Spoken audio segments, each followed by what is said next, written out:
Have you ever wondered what happens when you take creatine every day for a month? Well, that's exactly what we're going to explore today. This is not just another experiment.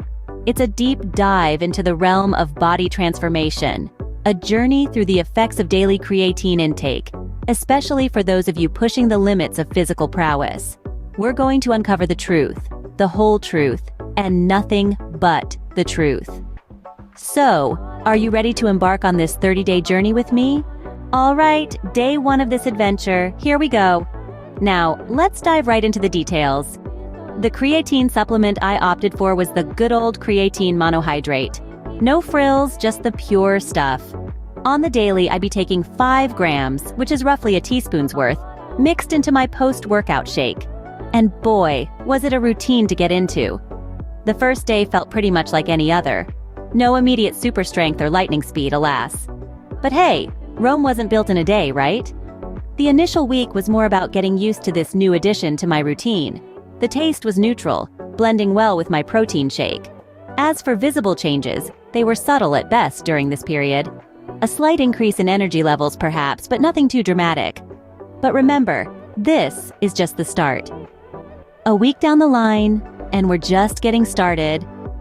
We're into the second week. Let's see what's in store. As we venture into the second week, subtle but noticeable changes start to occur.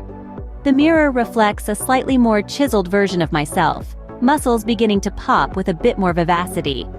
There's a certain newly formed robustness that seems to be taking shape, a testament to the power of creatine. But it's not just about the physical changes. I'm feeling more energized, the kind of energy that propels you to add an extra set or lift a few more pounds at the gym. It's a feeling of invincibility, like a superhero discovering his powers. Of course, it's not all rainbows and unicorns. There are side effects, albeit minor ones. I've noticed a slight increase in my water intake, a common side effect of creatine. But hey, hydration is key, right? Perhaps the most intriguing aspect is the change in workout performance and recovery times.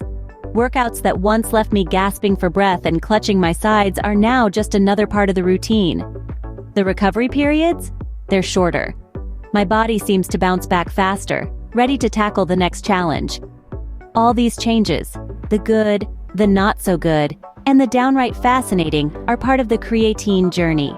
It's an interesting blend of physical metamorphosis, enhanced performance, and learning to adapt to new physiological responses. Halfway through, and things are getting interesting. We're past the midpoint, and things are heating up.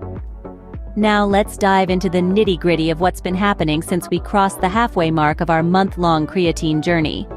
The body is a fascinating machine, and it's been adapting to the daily consumption of creatine in some truly intriguing ways.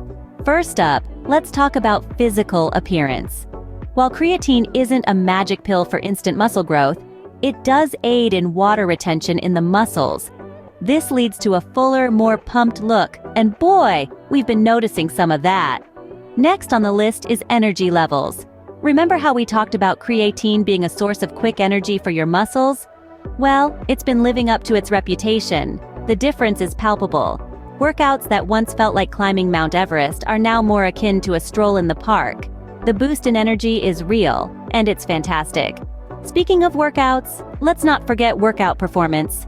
There's been a significant uptick in the ability to push harder, lift heavier, and go longer.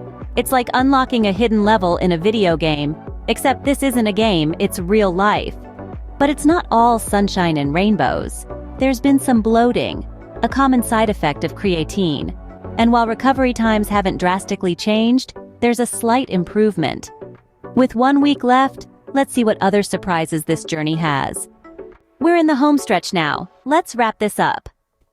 The final week of the experiment was, in many ways, the most revealing. It was the week where all the subtle changes and effects I'd noticed seemed to come together into a more coherent picture. I found myself feeling more energetic, more alert. The fatigue that used to creep in towards the end of my workouts was noticeably less pronounced. It's like I'd unlocked a new level of stamina and endurance, one that I hadn't even realized was there before. My recovery times, too, showed a marked improvement. Muscles that would normally be sore for days after a particularly intense session seemed to bounce back with an almost uncanny speed. It was as if the creatine was supercharging my body's natural healing processes. And then, there were the physical changes. My muscles seemed fuller, more defined. I could feel a new kind of strength coursing through my veins, a strength that felt raw, primal, invincible. But perhaps the most dramatic change was in my performance. I was lifting heavier, running faster, pushing harder. I was breaking personal records left, right, and center. It was like I'd been given a secret weapon, a magic potion that was turbocharging my workouts. And there we have it, a month of daily creatine intake. But what does it all mean? So, what have we learned from this 30-day creatine journey? Well, it's been quite a ride. Over this month, creatine has shown significant changes in my body and workout performance. Physically, I noticed an increase in muscle mass and strength. I was able to lift heavier, run faster, and overall, my stamina skyrocketed. As for the overall experience, it was fascinating to see my body adapt and evolve. However, it wasn't all rainbows and unicorns. There were some side effects, like occasional bloating and water retention. Yet these were minor compared to the benefits I experienced. The daily consumption of creatine proved to be a game changer in my fitness journey. It enhanced my workouts and helped me push beyond my limits. But remember, what worked for me might not work for you. Remember, everyone's body reacts differently to supplements, so always consult with a health professional before starting a new regimen. And don't forget, if you enjoyed this journey, subscribe and hit the bell icon for more exciting content.